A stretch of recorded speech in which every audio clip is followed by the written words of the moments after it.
कैसे मना कर दिया पिताश्री? उचित है गणेश।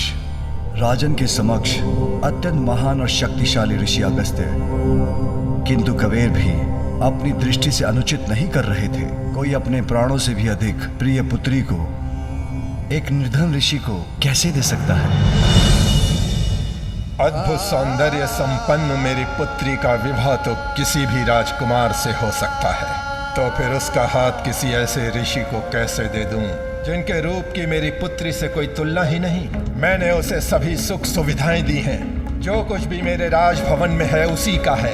रेशमी वस्त्र, आभूषण, स्वादिष्ट भोजन, उसको कहीं भी ले जाने के लिए सुंदर रथ। किंतु आपके साथ वो यात्रा कैसे करेगी? अपने पांवों पर चलकर? और आप उसे भोजन में क्या देंगे? उसका निवास कहाँ होगा? नहीं,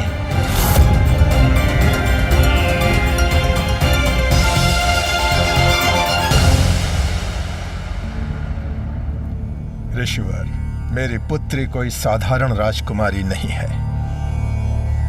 इसे प्राप्त करने के लिए मैंने अत्यंत कठोर तप किया था। ओम श्री विष्णवे नमः। ओम श्री विष्णवे नमः। ओम श्री विष्णवे नमः। ओम श्री विष्णवे नमः। पुत्र कबीर,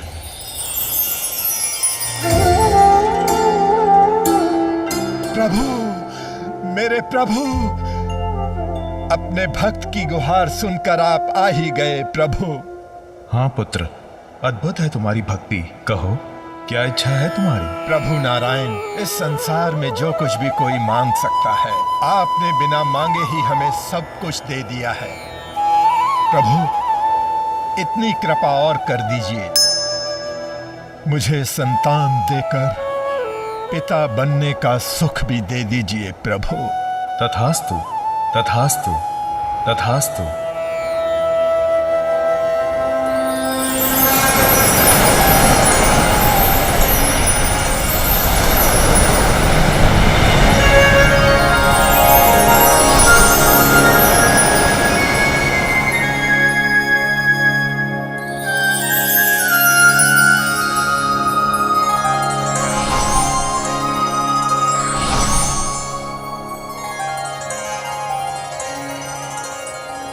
ये कन्या मैं तुम्हें पुत्री रूप में दे रहा हूं। इसका नाम लोपामुद्रा होगा। ये तुम्हारे राज्य में संपन्नता का कारण बनेगी। प्रभु, आपकी इस कृपा के लिए आपका कोटि कोटि धन्यवाद। पुत्री, स्वयं नारायण की रचना और कृपा से प्राप्त हुई है ये। ऋषिवर, मैं आपसे पुनः क्षमा याचना करना चाहता हूं, किंतु मैं अपनी पुत्री का विवाह आपके साथ कदापि नहीं करूंगा। यदि आप मुझे दंड स्वरूप शाप भी देना चाहते हैं तो वो भी मुझे स्वीकार होगा।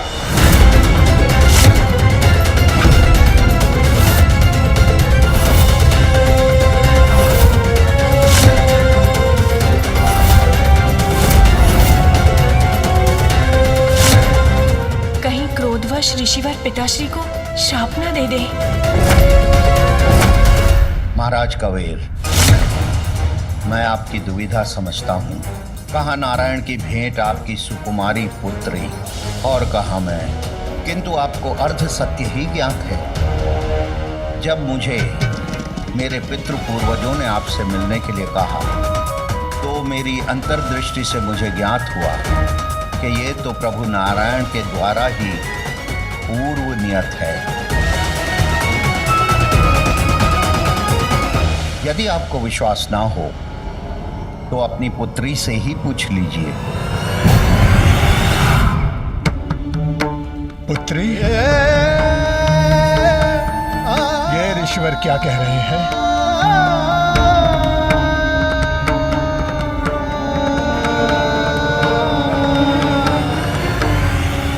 हाँ पिताश्री, एक दिवस जब मैं वंदना कर रही थी तब प्रभु श्री हरि नारायण ने मुझे दर्शन दिए थे और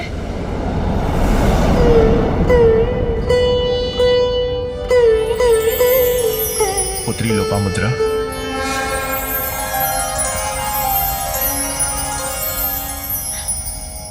प्रभु, प्रणाम प्रभु। कल्याण हो पुत्री लोपामुद्रा। उचित समय आने पर तुम्हारा विवाह ऋषि अगस्त्य से होगा, जिसके पश्चात तुम कावेरी नामक नदी का रूप धारण करके दक्षिण भारत की धरती को जीवनदायिनी जलधारा प्रदान करोगी और वहां का अकाल दूर करोगी। जैसे आपकी आज्ञा प्रभु नारायण।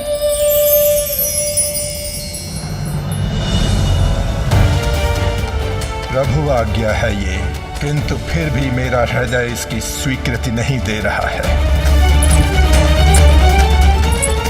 आप सभी संशय त्याग दीजिए पिताश्री। इनके रूप नहीं, इनके गुण देखिए। संसार में इनसे बड़े ज्ञानी और तपोबल शक्ति के धारक नहीं।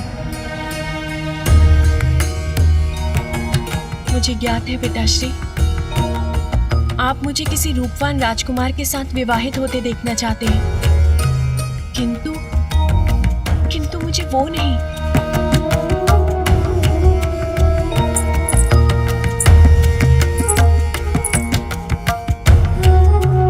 ऋषि अगस्त्य मुझे पति के रूप में स्वीकार है और आप भी इनका प्रस्ताव स्वीकार कर लीजिए। पिताश्री, ऋषि अगस्त्य का उद्देश्य तो ब्रह्म ज्ञान प्राप्त करना है, इसीलिए सभी सुख सुविधाओं से स्वयं को वंचित रखते हैं। आप मेरा विवाह इंद्र जैसे योग्य देव से होते देखना चाहते हैं ना? किंतु पिताश्री, ये इतने महान हैं कि स्वयं इंद्रदेव इनसे सहायता मांगने आते हैं। त्रिमूर्ति भी निर्भर रहती है इन पर। ये जो चाहे क्षण भर में प्रस्तुत कर सकते हैं। ये तो मेरा सौभाग्य है कि मैं इनकी पत्नी बनूंगी।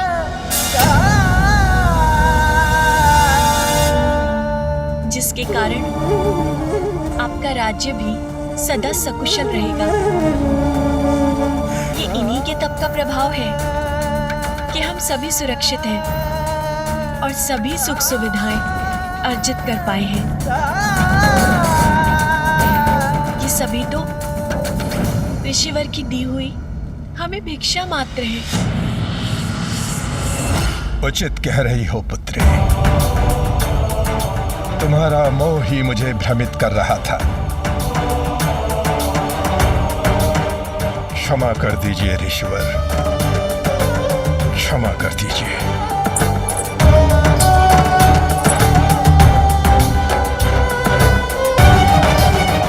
तुम्हारा सौभाग्य ही मेरी इच्छा है पुत्री। मेरी चिंता मत कीजिए पिताश्री, ऋषिवर के साथ मैं सदा प्रसन्न रहूंगी। तो क्या माता लोपामुद्रा और ऋषि अगस्त्य का विवाह हुआ? और उनके विवाह के पश्चात वो कावेरी नदी में कब परिवर्तित हो गई? और वो अब ऋषि अगस्त्य के कमंडल में क्यों स्थित है?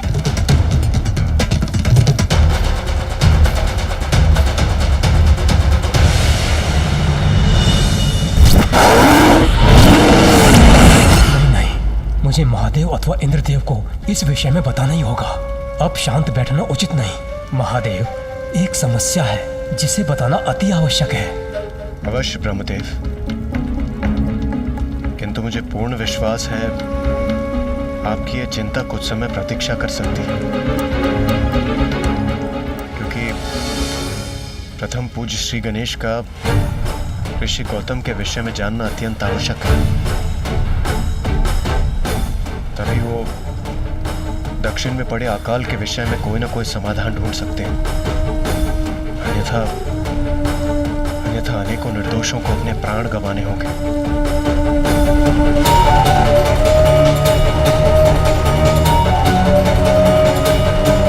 इंद्रदेव उचित कह रहे हैं, किंतु मैं इस अनिष्टकारी आभास को भी नकार नहीं सकता कि सागर के जल के भीतर जहाँ महादेव की क्रोधाग्नि का प्रभाव हुआ, वह अवश्य कुछ अत्यंत विकराल और भयंकर जन्म लेकर पनप रहा है। संसार की रक्षा के लिए ये जानना अति आवश्यक है कि सागर की अतल गहराई में कैसे और किस संकट का जन्म हुआ है।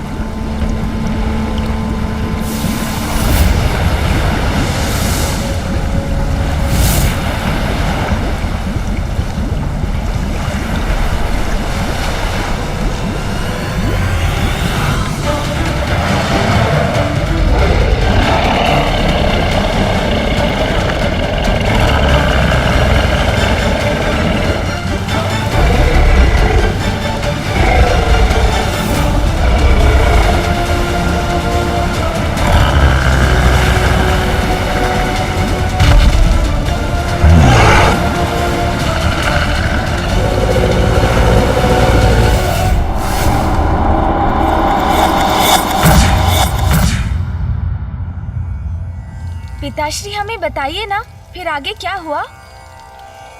फिर ऋषि अगस्त्य के साथ देवी लोपामुद्रा का विवाह संपन्न हुआ और वो अपने पति के साथ एक नवीन जीवन प्रारंभ करने के लिए तैयार हो गए।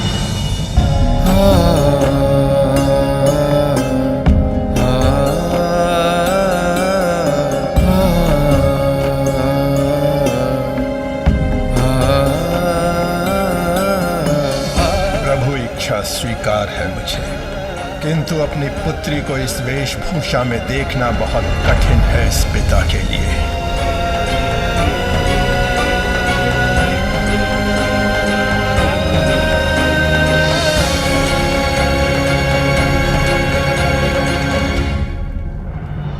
पिताश्री, मैं अपना ये जीवन सहर्ष स्वीकार कर चुकी हूँ। मुझे आशीर्वाद दीजिए।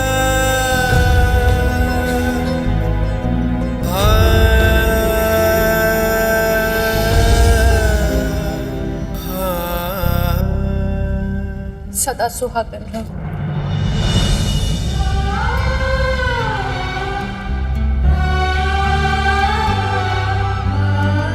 अब हमें प्रस्थान करना चाहिए स्वामी।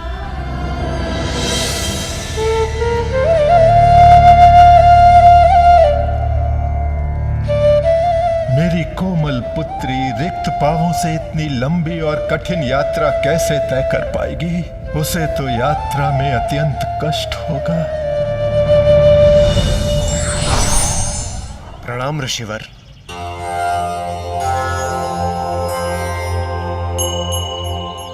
ऋषिवर, आप अपने पैरों को क्यों कष्ट दे रहे हैं? आपकी सेवा में मेरा वाहन एरावत प्रस्तुत है। आप एरावत को ले जाइए। एरावत!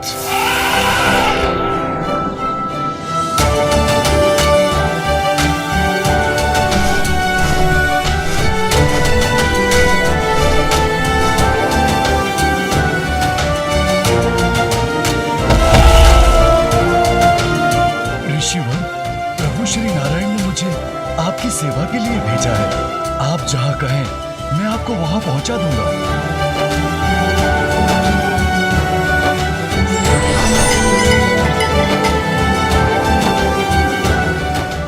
प्रणाम ऋषिवर।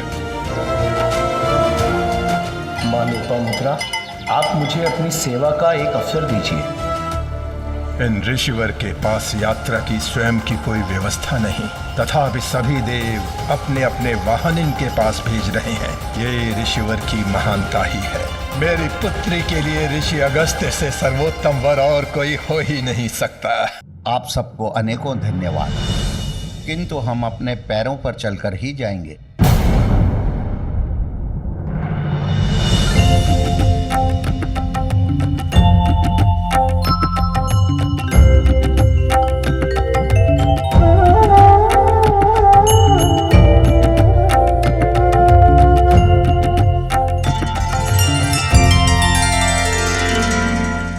क्या हुआ इंद्रदेव? कदाचित आप कुछ कहना चाहते हैं पर कह नहीं पा रहे हैं।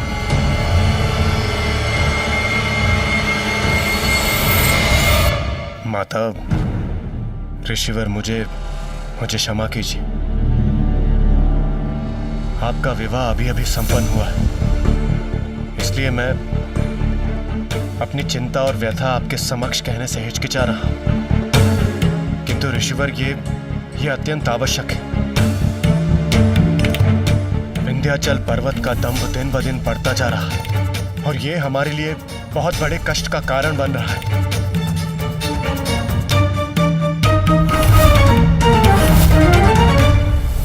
कोई कितनी भी ऊंचाई पर पहुंच जाए, उसे उसका दंभ नहीं करना चाहिए। विंध्याचल का ये व्यवहार सर्वथा अनुचित है।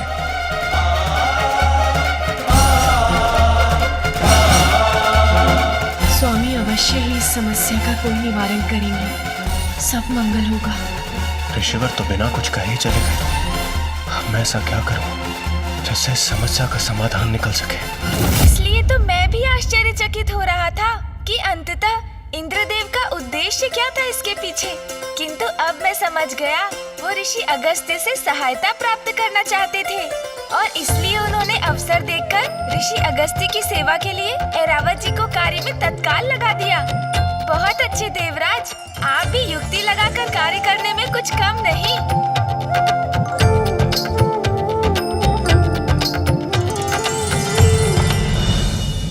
मुझे कुछ कहने का अवसर ही नहीं मिल रहा है। अपनी चिंता महादेव तक कैसे पहुंचाऊं मैं? सागर के गर्भ में जो भी संकट छिपा है, हमें उसे बढ़ने नहीं देना चाहिए।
ऋषि अगस्त्य तो एक तपस्वी का जीवन जीते थे।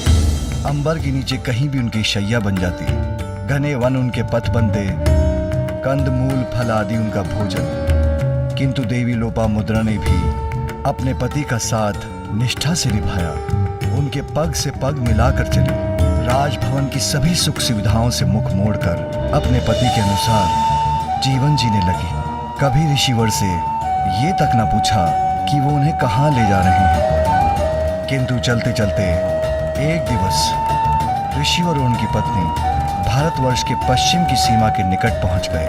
इंद्रदेव ने तो उन्हें पूर्व में ही सूचित किया था कि विंध्याचल पर्वत के कारण वहां समस्या उत्पन्न हो उठी है। किंतु ऋषिवर को यह भी ज्ञात नहीं था कि वो समस्या इतनी विकट हो जाएगी। ऐसी क्या समस्या उत्पन्न हो गई थी पिताश्री?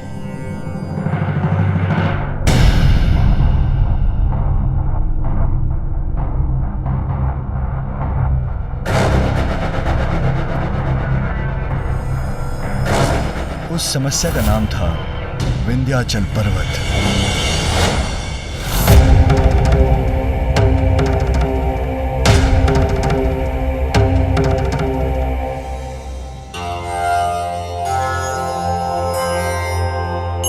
मुझे वहां आगे एक गांव दिखाई दे रहा है। मुझे पकड़ो, मुझे पकड़ो। हम कुछ समय वहां विश्राम के पश्चात आगे बढ़ सकते हैं। जो आज्ञा स्वामी।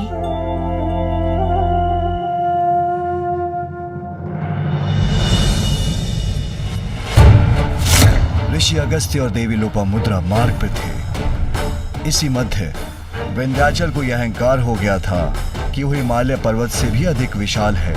यही प्रमाणित करने के लिए वो अपना आकार बढ़ाने लगा। मैं सबसे महान पर्वत हूँ, विशाल भी मैं ही रहूंगा। हिमालय नहीं, हिमालय नहीं, हिमालय नहीं।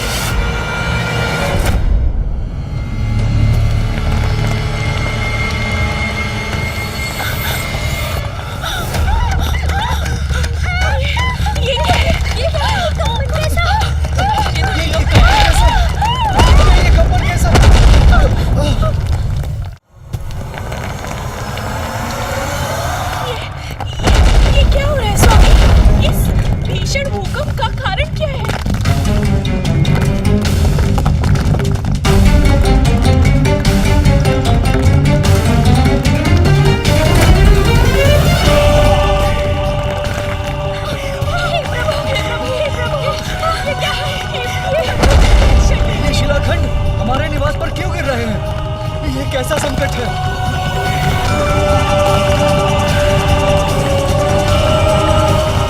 इस प्रकार तो हम सब संकट में आ जाएंगे। हम अपने परिवार की रक्षा कैसे करेंगे? विंध्याचल पर्वत को बढ़ने से कैसे रोकेंगे हम? पिताश्री, हमारी रक्षा कीजिए।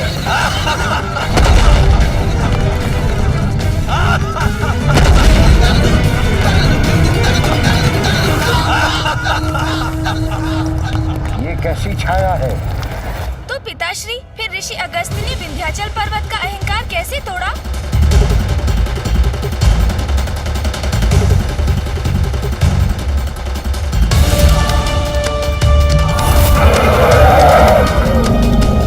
यदि हमने और विलंब किया तो जिस संकट का जन्म समुद्र के भीतर हो रहा वो बाद में और विकराल हो जाएगा और उसका सामना फिर महादेव को ही करना होगा।